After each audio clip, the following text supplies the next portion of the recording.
যুক্তরাষ্ট্রের নিউ ইয়র্কে জাতিসংঘ সদর দপ্তরের সামনে বৈরী আবহাওয়া উপেক্ষা করে শহীদ দিবস ও আন্তর্জাতিক মাতৃভাষা দিবস পালন করেন প্রবাসীরা। নিউ ইয়র্ক প্রতিনিধি কানু দত্ত জানান, মুক্তধারা ফাউন্ডেশন ও বাঙালি চেতনা মঞ্চের উদ্যোগে এদিন অনুষ্ঠানের সূচনা করা হয় প্রবাস প্রজন্মের শিশু কিশোরদের একুশের গান আর কবিতার মাধ্যমে।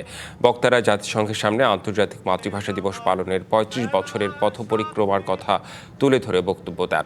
এ সময় আরও উপস্থিত ছিলেন ডক্টর নজরুল ইসলাম, সিরাজউদ্দিন সোহাগ, নিরুপমা সাহা, সাখাওয়াত আলী, শক্তি দাশগুপ্ত সহ অনেকেই। সংস্কৃতি বিষয়ক মন্ত্রী নিতাই রায়চৌধুরী ভিডিও বার্তা পাঠান।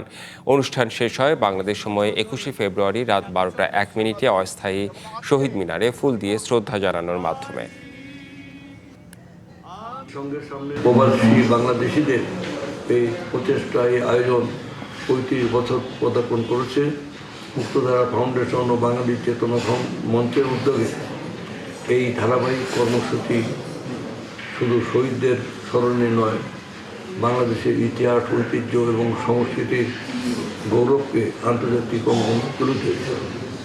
এবার নগদে পাচ্ছেন হেলিকপ্টার অফার, তাই কেনাকাটার পেমেন্ট নগদে করুন আর বুঝে নিন ২০০০ টাকারও বেশি ক্যাশব্যাক সহ হেলিকপ্টার রাইড। পেমেন্ট শুরু করুন আজই।